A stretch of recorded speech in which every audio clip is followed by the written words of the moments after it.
Kumusta po? Ako po si Dr. Emmanuel De Leon at mahigit 30 taon na po ng aking karera ang inilaan ko sa pagiging dalubhasa sa kalusugan ng mga kalalakihan at sa pangangalaga ng ating mga nakatatanda o geriatric care. Ang aking focus po ay palaging nasa pagtulong sa ating mga senior, hindi lamang upang madagdagan pa ang taon sa kanilang buhay, kundi mas mahalaga, madagdagan ng masiglang buhay ang mga taon na iyon. Naisip nyo na po ba kung bakit maraming nakatatanda ang tila tahimik na nanghihina bago pa man umabot ng edad na 82? Kahit na mukha silang malusog, ilang taon lang ang nakalipas. Kadalasan po, hindi ito sakit sa puso, kanser o isang matinding aksidente. Hindi po. Ito ay isang bagay na mas tahimik at nakakagulat, madalas na napapabayaan. Sa loob ng maraming dekada ng aking klinikal na pagsasanay sa pag-obserba sa libu-libong pasyente at sa pagsusuri ng napakaraming pananaliksik, natuklasan ko po ang mga pattern na sa kasamaang palad ay madalas hindi napapansin ng maraming doktor. Paano kung sabihin ko sa inyo na isa sa pinakamakapangyarihang tagapagsabi ng mahabang buhay, paglampas ng edad 60 ay hindi matatagpuan sa resulta ng inyong blood pressure, sa bilang ng inyong kolesterol, o kahit sa antas ng inyong pisikal na kalakasan. Sa halip, ito po ay nasa isang bagay na bihirang pag-usapan ng mga senior at marami ang nagkamaling itinakwil ito dahil sa hiya, takot o maling pagkakaunawa. Ngayon, ibubunyag ko po sa inyo ang isang lihim na susi upang manatiling masigla, malaya at matalas ang isip hanggang sa inyong edad 80 at 90 at higit pa. At ang pinakamagandang bahagi, hindi ninyo kailangan ng mamahaling gamot, nakakapagod na ehersisyo o komplikadong dieta. Nasa sa inyo na po ang kasangkapang ito, naghihintay lamang na muling magising. Samahan niyo po ako dahil sa loob lamang ng ilang minuto, igagabay ko kayo sa mga simple ngunit revolusyonaryong hakbang na maaari ninyong simulang gawin kaagad upang maibalik ang inyong sigla. Ipinapangako ko po ang huling bahagi nito ay maaaring magpabago ng inyong pananaw tungkol sa pagtanda magpakailanman. Ngayong nauunawaan na ninyo kung gaano kahalaga ang lihim na aspetong ito ng inyong kalusugan, simulan natin sa pagtuklas sa isa sa pinakatahimik ngunit mapanirang banta na kinakaharap ng mga senior ngayon, isang tahimik na epidemya na nagnanakaw ng sigla, nagpapahina sa katawan at nagpapaikli ng buhay nang wala sa oras. Ang pagkawala ng koneksyon sa pisikal na kasiyahan. 1. Ang tahimik na epidemya sa mga senior, pagkawala ng koneksyon sa pisikal na kasiyahan. Habang nakaupo ako kasama ang aking mga pasyente na nasa kanilang ika-70 at ika-80 taon, madalas kong nakikita ang isang tahimik na kalungkutan sa likod ng kanilang mga mata, isang pagtanggap na tila ang buhay ay naging mas maliit, mas malamig, mas walang koneksyon. Sa paglipas ng mga taon, nakilala ko ang isa sa pinakatahimik ngunit mapanirang pagbabago na nangyayari habang tumatanda ang mga tao, isang unti-unting pagkakahiwalay sa kanilang sariling katawan mula sa pisikal na kasiyahan na dating nagpadama sa kanila ng sigla. Hindi po ito isang bagay na hayagang pinag-uusapan ng maraming senior, ngunit ito po ay nangyayari sa ating paligid, nagnanakaw sa sigla ng mga kalalakihan at kababaihan, madalas ng hindi man lang nila namamalayan. Alam niyo po, sa isang punto ng ating buhay, tila may ibinulong na mapanganib na kasinungalingan ang lipunan sa ating mga tainga na ang intimasya, haplos at sexual na pagpapahayag ay para lamang sa mga kabataan. Na kapag lumampas na tayo sa isang partikular na kaarawan, dapat na nating tahimik na isara ang pinto sa bahaging iyon ng ating pagkatao. Maraming senior ang isinasa puso ang mensaheng ito, naniniwalang ang paghahanap o pagtatamasa ng pisikal na kasiyahan ay tila hindi angkop kahiya-hiya o simpleng hindi na posible. Ang ilan ay umiiwas dahil sa mga pisikal na pagbabago, ang iba dahil sa mga emosyonal na sugat o pagkawala, at ang iba pa dahil hindi lang nila alam na ito ay hindi lamang posible kundi kinakailangan para sa panghabang buhay na kalusugan. Ang hindi pibam punapagtatanto ng karamihan ay ang pagkakahiwalay na ito ay nagdudulot ng isang tahimik na pababang espiral. Kung walang regular na stimulasyon, humihina ang daloy ng dugo sa mahahalagang organo. Ang mga daanan ng nerbiyos na konektado sa kasiyahan ay nagsisimulang manghina. Ang balanse ng hormone ay nagsisimulang tumagilid sa maling direksyon. Unti-unti, nawawalan ng kakayahang bumangon ang katawan, hindi lamang sa sexual na aspeto, kundi pati na rin sa mental, emosyonal at pisikal. Lumalala ang pagtulog, bumababa ang mood, at nawawala ang enerhiya.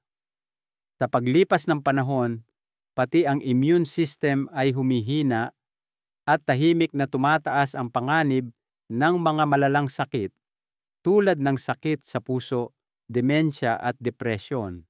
Nakita ko na po ito mismo ng maraming beses, mga dating masisiglang kalalakihan at kababaihan na unti-unting nawawalan ng ningning, hindi dahil bumigay ang kanilang puso o naging marupok ang kanilang mga buto, kundi dahil ang mismong puwersa ng buhay na bumubuhay sa kanila ay napabayaan. Hindi po kalabisan na sabihing ang pisikal na kasiyahan, ang intimasya sa sarili o sa iba, ay isa sa mga haligi ng sigla ng tao. Ang pagtalikod dito dahil sa takot, hiya o maling impormasyon ay hindi lamang nagnanakaw ng saya. Nagnanakaw ito ng mga taon. Gayunpaman, may pag-asa po. Ang muling pagkonekta sa inyong katawan, ang muling paggising sa mga matagal nang nakalimutang sensasyon ay maaaring magsimula ng isang proseso ng paghilom na mas malalim kaysa sa inaakala ng marami. Hinding-hindi po huli ang lahat upang matuklasang muli kung ano pa ang kayang ibigay sa inyo ng inyong katawan. Sa katunayan, maaaring ito na ang susi sa pagkakamit ng mas mabuting kalusugan, mas matalas na memorya, at mas malalim na katatagang emosyonal kaysa sa inyong inaakala.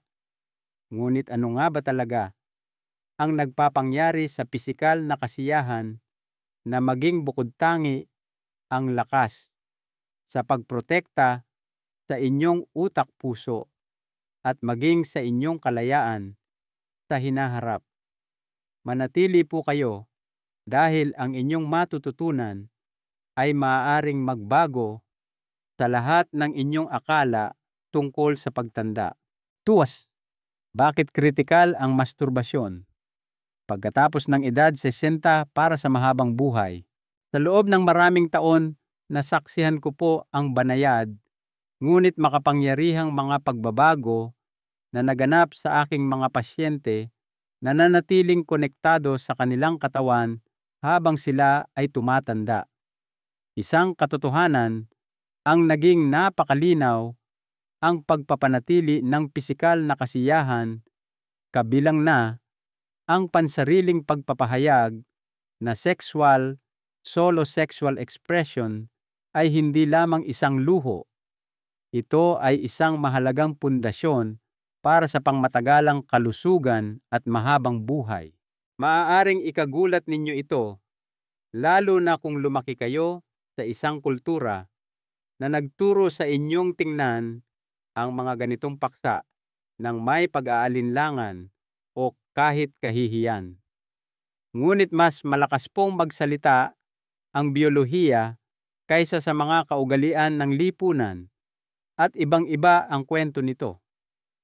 Pagkatapos ng edad 60, ang katawan ay nahaharap sa natural na paghina sa sirkulasyon, produksyon ng hormone tono ng kalamnan at paggana ng mga ugat, neurological function. Gayunpaman, ang regular na masturbasyon ay napatunayang lumalaban sa marami sa mga epektong ito. Kapag ang isang senior ay nagsasagawa ng sexual na pagpapahayag, kahit walang kapareha ang katawan, ay tumutugon sa mga kamangha-manghang paraan. Ang daloy ng dugo ay sumisirit sa utak-puso at mga dulo ng katawan na nagbibigay sustansya sa mga tissue na maaaring magsimula ng manghina. Ang mga endorphin ay bumubuhos sa daluyan ng dugo, natural na nagpapababa ng antas ng stress at sumusuporta sa mahimbing na pagtulog. Bahagyang tumataas ang antas ng testosterone na tumutulong sa pagpapanatili ng mas ng kalamnan, densidad ng buto, at katatagang emosyonal. Lahat ay kritikal na haligi ng masiglang pagtanda. Marahil, mas kamangha-mangha pa ang epekto nito sa utak. Ipinapakita ng mga pag-aaral sa neurosiyensya na ang sexual na kasiyahan ay sabay-sabay na nag-i-stimulate ng maraming rehiyon ng utak na nagpapanatili sa mga daanan ng nerbiyos na nauugnay sa memorya, regulasyon ng emosyon at kakayahang magpasya, executive function. Sa mas simpleng salita, pinapanatili nitong bata, nababago at buhay ang utak. Nakakita na po ako ng mga pasyente na yumayakap sa gawaing ito na nagpapakita ng mas matalas na pag-iisip, mas malaking pagkamalikhain, at maging mas maliwanag na pananaw sa buhay kaysa sa mga nagpapabaya na lamang sa pisikal na pag-iwas. Ngunit higit pa sa mga biolohikal na benepisyo, may mas malalim na nangyayari. Ang masturbasyon pagkatapos ng edad 60 ay kumakatawan sa isang pagkilos ng pagkilala sa sarili, isang paraan ng pagpapatunay na ang inyong katawan ay nananatiling karapat-dapat sa pangangalaga, pagmamahal at kasiyahan. Tinututulan nito ang mapanirang alamat na ang pagtanda ay katumbas ng pagkupas. Sa halip, malakas nitong ipinapaalala sa inyo na ang buhay ay maaari pa ring maramdaman ng lubusan mayaman at personal. Ang emosyonal na koneksyong ito sa sarili ay madalas nagbibigay inspirasyon sa mas malawak na positibong pagbabago, mas mahusay na gawi sa pagkain, panibagong interes sa mga gawaing panlipunan, at maging mas malakas na pagnanais na kumilos at mag-ehersisyo. Kapag tinatanong ako ng mga pasyente kung huli na ba para muling gisingin ang bahaging ito ng kanilang buhay, sinasabi ko po sa kanila ng may kahinahunan, ngunit may diin, hindi po huli ang lahat. Maaaring mangailangan ang inyong katawan ng mas maraming oras, mas maraming pasensya, at mas banayad na haplos, ngunit kaya pa rin nitong makaramdam ng malalim at nakapagpapalusog na sensasyon na nagbibigay sigla sa inyong espiritu at nagpapahaba ng inyong kalusugan ng higit pa sa inyong inaasahan. Ngayon, maaaring iniisip ninyo kung napakalalim ng mga benepisyo, bakit napakaraming senior pa rin ang nahihirapang panatilihin ang mahalagang koneksyong ito? Ang sagot po ay nasa isang serye ng mga nakatago at nakakadurog pusong maling akala. At iyan po mismo ang ating susunod na tutuklasin.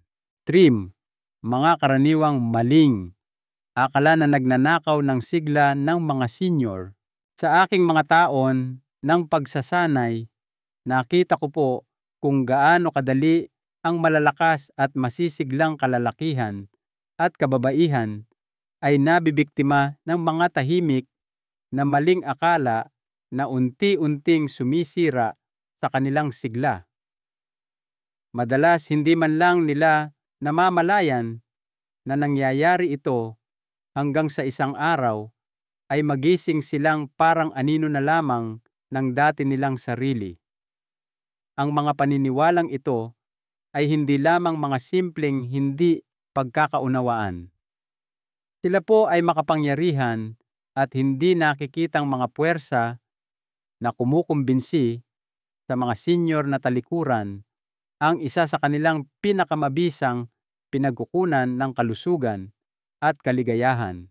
Isa sa pinakanakakadurog pusong maling akala ay ang ideya na pagkatapos ng isang partikular na edad, ang pisikal na kasiyahan ay hindi na mahalaga.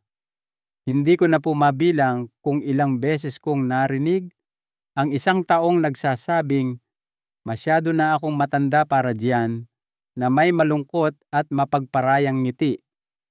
Ngunit ang katotohanan po, hindi binubura ng edad ang kakayahan o pangangailangan ng inyong katawan para sa intimasya at haplos. Binabago lamang nito ang paraan kung paano ipinapahayag ang pangangailangang iyon. Ang pagsuko sa bahaging ito ng inyong sarili dahil naniniwala kayong ito ay hindi na mahalaga ay parang piniling tumira sa isang bahay, ngunit hindi kailanman binubuksan ang mga ilaw. Maaaring mabuhay kayo, ngunit mapapalampas ninyo ang napakaraming init, kulay at ganda. Isa pa pong masakit na paniniwala ay ang paghahanap ng kasiyahan ng mag-isa ay tila kahiya-hiya. Marami ang lumaki sa isang panahon kung saan ang pansariling pagpapaligaya ay ibinubulong ng may hiya o itinuturing na isang moral na pagkakamali. Ang mga lumang mensaheng iyon ay maaaring bumaon ng malalim sa puso na lumilikha ng mga patong ng pagkakasala na nananatili kahit sa mga huling dekada ng buhay. Ngunit hayaan ninyo akong sabihin ito ng malinaw at ng buong habag sa aking puso, ang pangangalaga sa inyong sariling katawan ay hindi kahiya-hiya. Ito po ay isang mahalagang pagkilos ng pagpaparangal sa inyong buhay, sa inyong kalusugan, at sa inyong espiritu. Mayroon din pong mapanganib na alamat na ang pagtitipid ng sexual na enerhiya ay tila magpapanatili ng lakas. Sa katotohanan, ito po ay kabaligtaran. Ang regular na sexual na aktibidad kabilang ang pansariling aktibidad ay nagbibigay lakas sa mga sistema ng katawan, nagpapataas ng mga hormone, nagpapanatili ng sirkulasyon at nag-aalaga sa kalusugan ng tissue. Tulad ng isang kalamnan na humihina kapag hindi ginagamit, ang mga bahagi natin na responsable sa kasiyahan ay nangangailangan ng regular na pag-activate upang manatiling buhay at masigla. Marahil, ang pinakamapanirang maling akala sa lahat ay ang paniniwala na ang kalusugang sexual ay tila hiwalay sa pangkalahatang kalusugan. Ang mga ito po ay malalim na magkakaugnay, magkakabuhol sa mga paraang ngayon pa lamang lubusang nauunawaan ng modernong agham. Kapag inalagaan ninyo ang isa, inaalagaan ninyo ang kabila. Kapag pinabayaan ninyo ang isa, pareho silang manghihina. Ang pag-unawa sa mga maling akalang ito ang unang hakbang tungo sa muling pagbawi sa masigla at makapangyarihang buhay na naghihintay pa sa inyo. Ngunit ang kaalaman ay kalahati lamang ng laban. Ang kailangan ninyo sa susunod ay isang malinaw at praktikal na gabay upang muling kumonekta sa inyong katawan sa mga paraang natural, komportable at ligtas. At diyan po mismo tayo patungo. For ang paraan ng pagpapanumbalik, muling pagbawi sa sexual na sigla, hakbang-hakbang. Nang una kong sinimulang tulungan ang mga matatandang pasyente na muling kumonekta sa kanilang katawan, napagtanto ko po na marami sa kanila ang nangangailangan ng higit pa sa simpleng paghihikayat.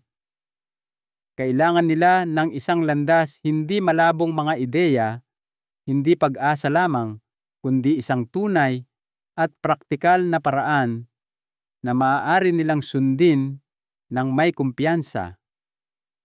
Ganyan po isinilang ang paraan ng pagpapanumbalik. Ito ay isang hakbang-hakbang na proseso na partikular na idinisenyo para sa tumatandang katawan na gumagalang sa mga pagbabagong kaakibat ng panahon habang muling pinasisigla ang mahalagang koneksyon sa pagitan ng isip at katawan na madalas kumukupas.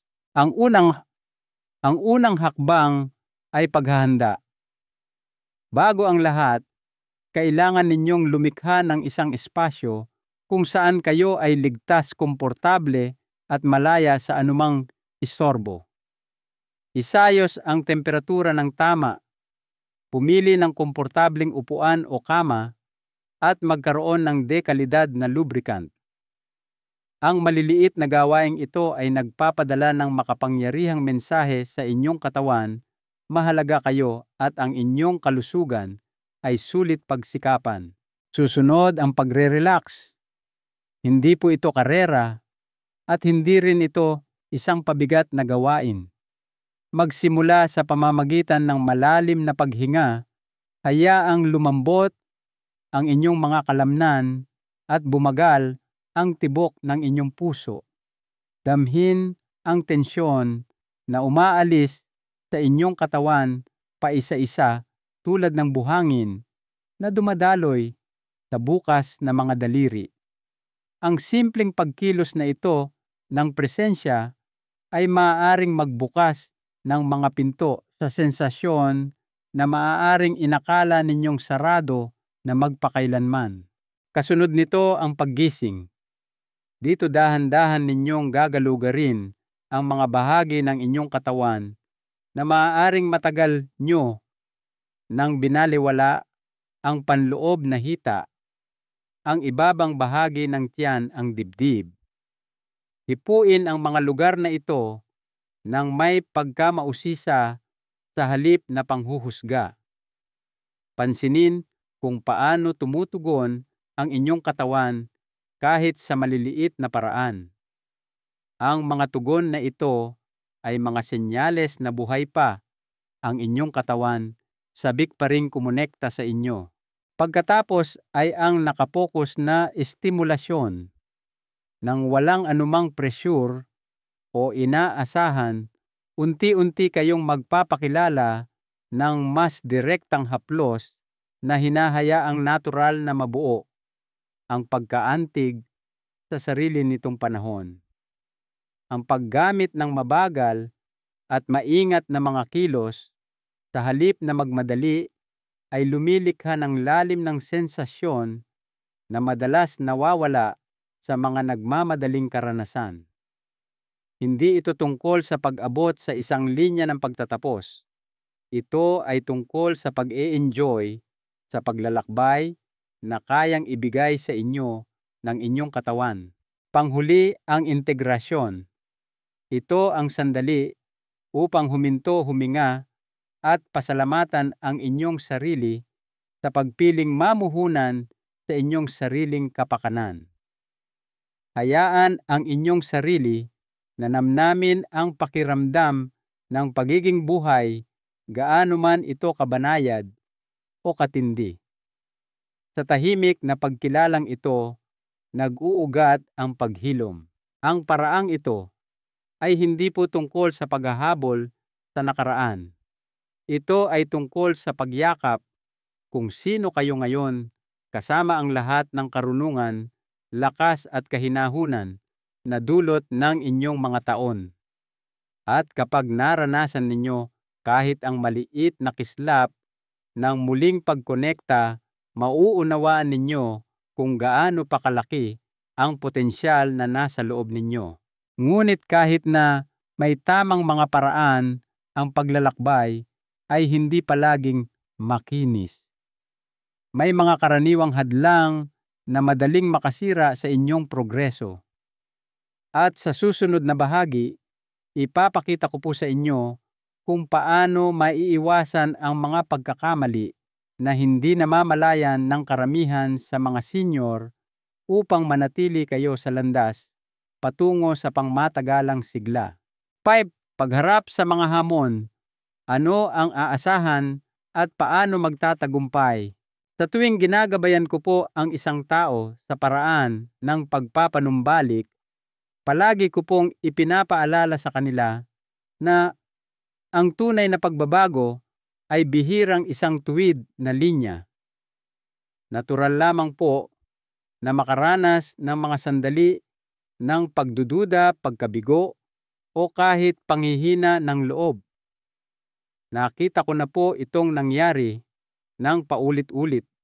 Hindi dahil kulang sila sa pagnanais na gumaling, kundi dahil hindi nila namamalayan na nahuhulog sila sa mga bitag na nagpapahirap sa paglalakbay ng higit sa kinakailangan. Ang pag-alam kung ano ang aasahan at kung paano tutugon ay maaaring maging pagkakaiba sa pagitan ng pagsuko at pagbabago ng inyong kalusugan at sigla para sa kabutihan. Isa sa pinakakaraniwang hamon ay ang hindi makatotohanang mga inaasahan. Maraming senior ang nag-aakala na kung gagawin nila ang lahat ng tama dapat, ay agad nilang maramdaman ang naramdaman nila noong sila ay nasa edad 20s. Kapag hindi iyon nangyari, maaaring pumasok ang pagkadismaya. Ngunit ang katotohanan po, nagbago na ang inyong katawan. At iyan ay hindi isang kabiguan. Iyan po ay simpleng buhay.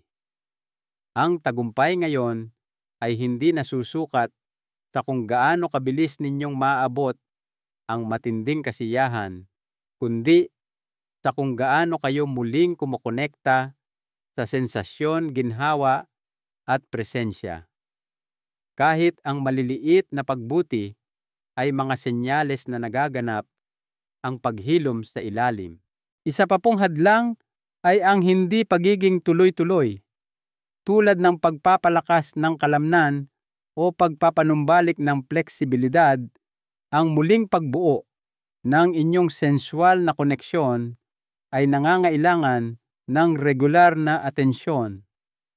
Ang paminsan-minsang pagsasanay lamang kapag tinamaan ng gana ay tulad ng pagdidilig ng halaman isang beses sa isang buwan at inaasahang ito ay lalago ng husto. Maglaan po kayo ng oras 2 o 3 beses sa isang linggo, hindi bilang isang tungkulin, kundi bilang isang pagkilos ng paggalang sa sarili. Tutugon ang inyong katawan sa kabaitang ito sa mga paraang unti-unti kayong magugulat. Ang pressure na makagawa performance pressure ay isa pa pong nakatagong maninira. Kapag masyado kayong nakatuon sa pagkamit ng isang partikular na resulta, lumilikha ito ng stress at nagpapahigpit sa mismong mga kalamnan at daluyan ng dugo na sinusubukan ninyong i-relax. Bitawan po ninyo ang ideya na ang bawat sesyon ay dapat magtapos sa isang partikular na paraan. Yakapin ang proseso. Ang mga damdamin ng kasiyahan, gaano man kabanayad, ay mga tagumpay na dapat ipagdiwang hindi huhusgahan laban sa mga alaala ng kabataan. At panghuli, ang kahihiyan ay maaaring magtago sa likuran, tahimik na sumisira sa inyong mga pagsisikap. Maraming kalalakihan at kababaihan ang nagdadala ng mga luma at nakabaong damdamin na bumubulong. Hindi ito angkop o hindi ko dapat kailangan ito. Kung lumitaw ang tinig na iyon, harapin po ito ng may habag, hindi panghuhusga. Ipaalala sa inyong sarili na ang paghahanap ng kasiyahan ay hindi makasarili o katawa-tawa. Ito po ay bahagi ng pagpaparangal sa kahangahangang katawan na inyo pa ring tinitirhan. Ang pagharap sa mga hadlang na ito ay hindi palaging madali, ngunit ito po ay lubos na sulit. Bawat hakbang na inyong gagawin, bawat sandali ng pasensya at kabaitan sa sarili ay nagpapalakas hindi lamang sa inyong sexual na sigla kundi pati na rin sa inyong pangkalahatang espiritu at katatagan. At habang nagkakaroon kayo ng kumpiyansa, maaaring matagpuan ninyo ang inyong sarili na handa nang yakapin ang isang bagay na mas dakila pa, ang kumpletong pagpapanumbalik ng inyong kalusugan at enerhiya sa pamamagitan ng isang simple ngunit nagpapabagong sistema na partikular na binuo para sa yugtong ito ng inyong buhay. Maghanda po kayo dahil ang ibabahagi ko sa inyo ay maaaring ang pinakamakapangyarihang pagbabago na nagawa ninyo kailanman. Habang papalapit tayo sa pagtatapos ng talakayang ito, nais ko pong iwan sa inyo ang katotohanan ito: ang inyong katawan, ang inyong kalusugan, at ang inyong karapatang makaranas ng kasiyahan ay hindi po nag-e-expire sa pagtanda. Nag-e-evolve po sila, oo, ngunit hindi sila nawawala. Ang muling pagbawi sa bahaging ito ng inyong sarili ay hindi tungkol sa paghahabol sa kabataan. Ito po ay tungkol sa pagpaparangal sa buhay na nasa loob pa rin ninyo, sa lakas na nagdala sa inyo sa mga dekada ng mga hamon at sa espiritu na tumatangging sumuko. Nakakita na po ako ng mga kalalakihan at kababaihan sa kanilang edad 60s, 70s, kahit 80s na muling nagpaalab ng kislap na akala nila ay nawala na magpakailanman. At kasabay nito, natagpuan nila ang panibagong kalusugan, kumpiyansa at kagalakan. Karapat-dapat din po kayo niyan. Isang mahalagang aral sa buhay na natutunan ko mula sa aking mga taon bilang doktor ay ito: ang habag sa sarili, ang pundasyon ng pangmatagalang kalusugan at kaligayahan, lalo na habang tayo ay tumatanda. Tratuhin po ninyo ang inyong sarili ng may parehong kabaitan, pasensya at pangunawa na ibibigay ninyo sa isang mahal na kaibigan. Ang inyong katawan ay naging tapat ninyong kasama sa paglalakbay ng buhay. Parangalan ito, pakinggan ito at ibigay dito ang pangangalagang nararapat. Kasama rito ang pagkilala at pagyakap sa lahat ng aspeto ng inyong kapakanan, kabilang ang inyong karapatan sa kasiyahan at koneksyon. Nagsisimula po ito sa isang pagpili ang maniwala na kayo ay may kakayahan pa, karapat-dapat pa, buhay pa sa bawat kahulugan ng salita. Magsimula sa maliit, manatiling mapagpasensya, maging banayad sa inyong sarili, at tandaan bawat hakbang na inyong gagawin tungo sa muling pagkonekta sa inyong katawan ay isang hakbang tungo sa isang hinaharap na puno, hindi lamang ng mas maraming taon, kundi ng mas maraming buhay sa bawat taon. Ang inyong kwento ay isinusulat pa. Piliin po ninyo ngayon na isulat ito ng may lakas, dignidad at kabuuan na nararapat ninyong tamasahin.